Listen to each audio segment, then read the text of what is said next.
in depth in my particular project and presentation, I wanted to give some background as to why I chose this particular topic that I want to research. So, as you can see, my wife and I have three wonderful children. We have Tommy, who's 3 years old, and we have Jory and Olivia, who are 2 years old.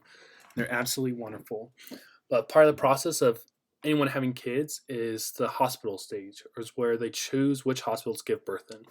Being in Utah County, we had four hospitals that accepted our insurance and were fairly close. We had the IHC hospitals in Provo, American Fork, and Spanish Fork, and we also had the Mountain Star Timpanogos Regional Hospital in Orem as well. We don't have any family here. My wife and I are both from Arizona, and none of our friends had any kids yet at this point. So it was up to us to decide which hospital to go to, and it was a hard decision for us. We didn't have a lot of information to go off of, so we just relied on Google reviews, things that other people said. They didn't have all the information we needed. Some were talking about the ER, some were talking about labor and delivery, some were talking about procedures done, and we just wanted to filter through some of these reviews and extract all the important information that were related to what we needed. So that's why I got into this particular project of looking into Utah Valley hospitals, this is Provo's, Google reviews, and try and extract all the information I can out of it and make it more useful for any particular person. So with my project, there are two main objectives. One focusing on sentiment, where I want to see if the word choice or sentiment is correlated with the star rating provided.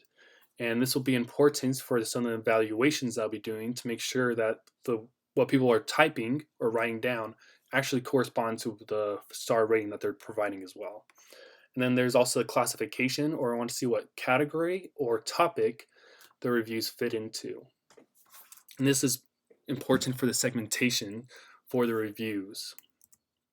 I wasn't really sure what to expect, but this is some of the things I would have expected. I expected reviews to be on some of the staff or doctors and nurses provided, as well as hospital costs or billing, insurance, and some general ones just relating to the overall hospital and not one of these other particular topics.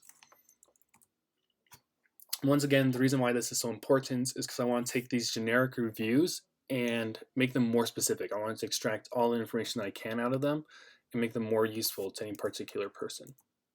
So here's just an example of some of the text that I was dealing with. This is my corpus I have.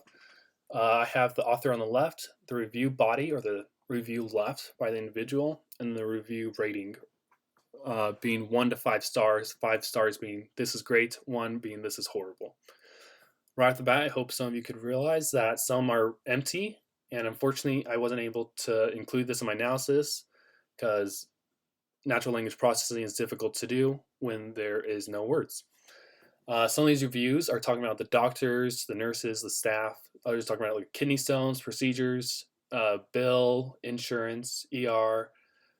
Someone says their mother was there in 1985. That's terrific. Good for them.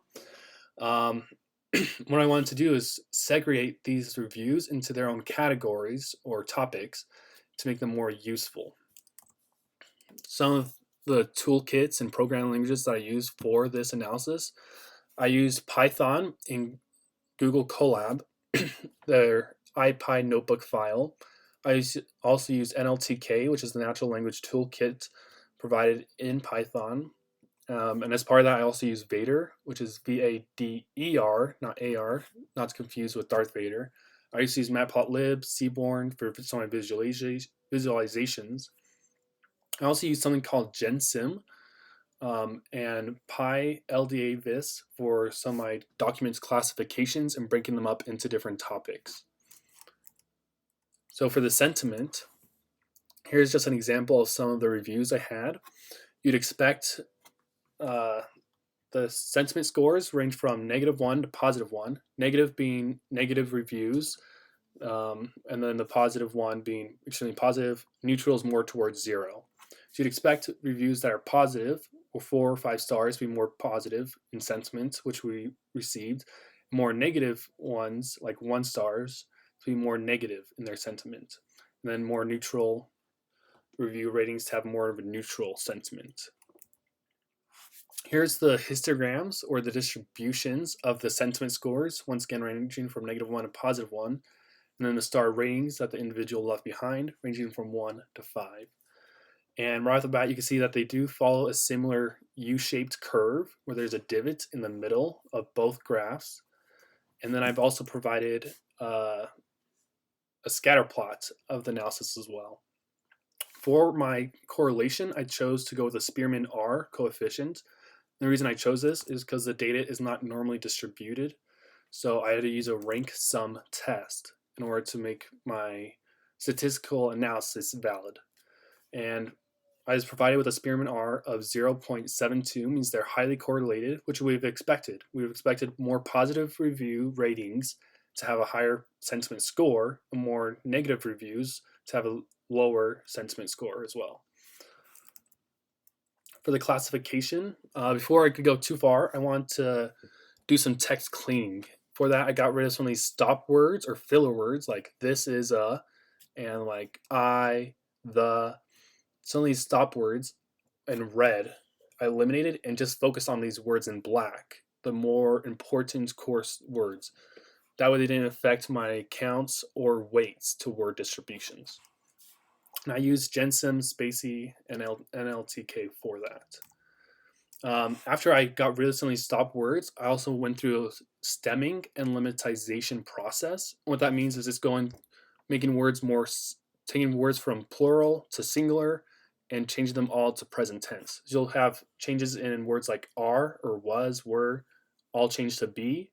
You have words change from nurses to nurse. You have words change from rooms to room. And what this did is just made more of the reviews comparable, whether they use past tense or present tense or plural versus singular. It makes them more comparable one to another. I also used LDA for my grouping of the topics. And from here, it told me some of the word counts as well as some of the weights attributed to those topics. And what this does is it helped me visualize some of the topics and choosing like a core topic name for each of these groups. I also have a demonstration of what that looked like. After I generated these topics, I use a package called PyLDAvis, which is part of the Gensim package, and is absolutely wonderful for visualizing some of this NLP processing in Python. It's also interactive, which is a huge plus for me. So you could look at topic 1, for example. In blue, on the right-hand side, we have the overall term frequency, and the red is the term frequency used for that selected topic. So you see that for staff, almost half of the, or more than half of the instances of staff occurring are in topic 1. Same for nurse, it's almost half, and then baby. So this gave me the overall impression that this was more related to babies or more specific labor and delivery, and they're having a good experience. And similar with number 3, number 2, they're talking more about ER, some of the procedures done, whereas topic number 4 was more towards like billing, insurance, some of the costs going into this and what they were charged. And you can see the overall weights attributed to each of these. And it's extremely cool to do this in Python with an interactive map. This helped me to determine the number of topics. What I did was I started with 3 to 9 topics, and I went through each of these. I didn't want any grouping of words or reviews overlapping. I also didn't want them to be too big, so I had to increase the number of topics or decrease them depending on what I was dealing with at the time. That was an awesome demonstration, if I have to say so myself. That was extremely cool. From the classification results, so overall, Utah Valley Hospital had a 3.11 star rating, and the average sentiment of all the reviews was 0.22, so it's slightly positive. And I wanted to get more information out of that. So for topic 1 was labor and delivery. The average star rating was 3.91. Average sentiment was 0.61. Topic 2 was about focused on like ER procedures, and this was like a 3.67. And you have topic 3, which is generic to talking about the hospital as a whole, dropped to 1.74 stars on average with a negative 0.36 sentiment score. In topic 4, talking about billing or some of the administrative sides of the hospital, at an average star rating of 2.04 and negative 0.08 sentiment. And this was absolutely amazing, and this is the main reason I wanted to do this analysis. So I wanted to break up all the reviews into their different classifications or topics and see what that star rating was for that particular topic. So I could compare, okay, labor and delivery at Utah Valley Hospital in Provo was 3.91 stars, but labor and delivery at Timpanogos is a 2.1 stars. So that way I could filter to the exact topic or classification I need and see, okay, on average, the star ratings and the sentiment is much higher at this hospital for this area than it is at another hospital. Some other work that's been previously done by other people was a sentiment analysis and classification of restaurant reviews. I didn't actually know this until after I completed most of my analysis. This fell exactly in line with what I was doing, only under a different domain. Rather than hospitals, they focused on restaurants. There's another one that focused on user reviews as a whole. And they did topic modeling and classifications. They took like gaming reviews, they took hospital reviews, doctor reviews, restaurant reviews, and just kind of filter those according to their own domains and topics. And they're very broad. Some future applications of this would be using on more specific things. You could use it on digital hospitals. You could use it on urgent cares, restaurants, dentists, chiropractors, some gaming apps, or wherever people leave reviews. And I hope that if you were to do this in the future, you could categorize all these reviews in their certain topics and find their average star ratings or sentiment scores to see how applicable they are to you and see which factors are the most important.